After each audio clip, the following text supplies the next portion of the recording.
Bismillahirrahmanirrahim. Assalamualaikum warahmatullahi wabarakatuh. Kami dari kelompok 2 ingin mempresentasikan tentang sumber-sumber hukum konsumen. Nah, yang pertama kita harus mengetahui apa itu hukum. Pada dasarnya, interaksi antar manusia itu senantiasa menghendaki hubungan yang harmonis dengan manusia lainnya. Namun dalam praktiknya, tidaklah selalu demikian. Seiring dalam interaksi tersebut terjadi konflik di antara mereka yang merasa dirugikan oleh pihak lainnya. Nah, agar interaksi tersebut dapat berjalan dengan baik, maka dibutuhkan sebuah aturan untuk melindungi kepentingan dan menghormati hak orang lain sesuai hak dan kewajiban yang ditentukan oleh hukum atau aturan. Sehingga dalam hal ini, hukum berfungsi sebagai perlindungan kepentingan manusia. Hukum itu merupakan himpunan peraturan yang dibuat oleh penguasa negara atau pemerintah secara resmi melalui lembaga atau institusi hukum untuk mengatur tingkah laku manusia dalam bermasyarakat. Nah, hukum ini bersifat memaksa atau mengikat. Jika dilanggar akan dikenakan sanksi. Nah, hukum ini memiliki tujuan untuk mengatur tingkah laku manusia, menjaga ketertiban, keadilan, dan mencegah terjadinya kekacauan.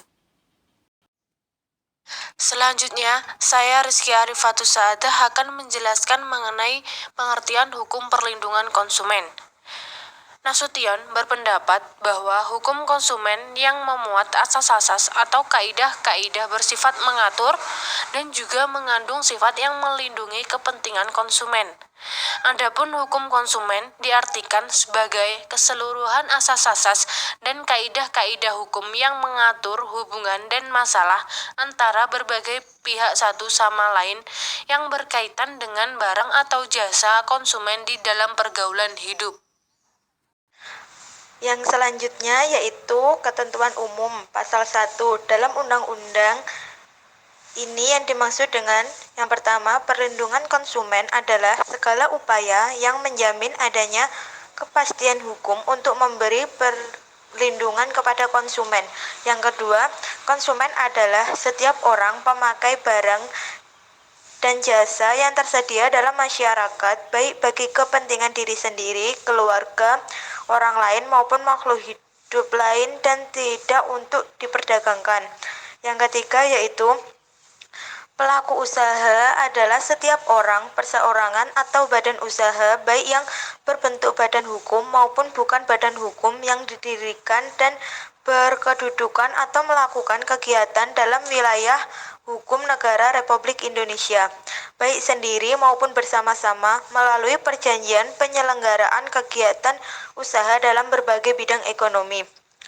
Yang keempat adalah Barang adalah setiap benda baik berwujud maupun tidak berwujud, baik bergerak maupun tidak bergerak, dapat dihabiskan maupun tidak dapat dihabiskan, yang dapat untuk diperdagangkan, dipakai, dipergunakan, atau dimanfaatkan oleh konsumen.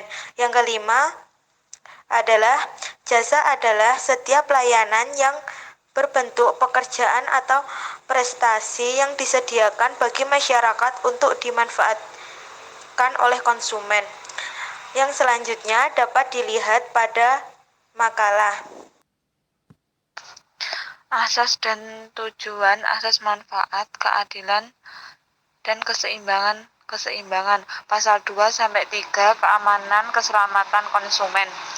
Hak dan kewajiban konsumen. Pasal 4 sampai 7 pelaku usaha, perbuatan yang dilarang, standar. Pasal 8 sampai 18 informasi label, iklan, brosur, dan lain-lain. Cara menjual, tanggung jawab pelaku usaha, yaitu ganti rugi.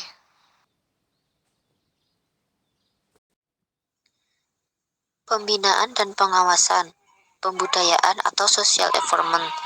Pasal 29 sampai dengan 30, penegakan hukum atau law enforcement. Pengawasan barang beredar dan jasa di pasar.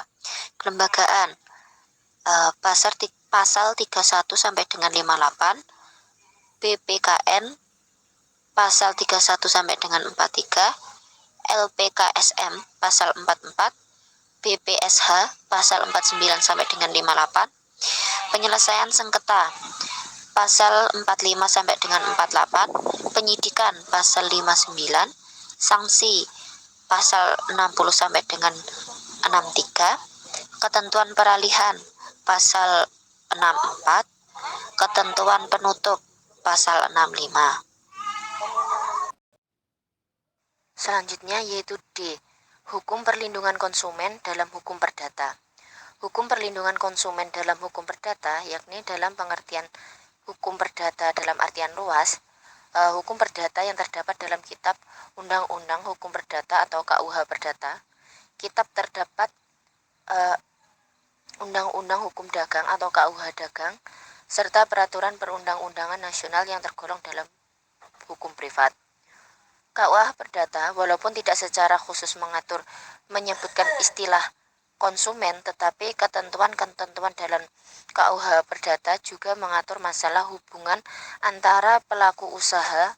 Salah satu aspek hukum privat yang terdapat dalam buku 3 KUH Perdata tentang perikatan, yakni berkaitan dengan aspek hukum perjanjian maupun perbuatan melawan hukum atau PMH.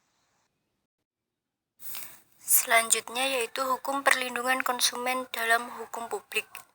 Hukum publik adalah aturan-aturan hukum yang mengatur kepentingan umum, sehingga yang melaksanakan adalah pemerintah. Hukum publik dimaksudkan hukum yang mengatur gabungan antara negara dan alat-alat perlengkapannya atau hubungan negara dengan perorangan.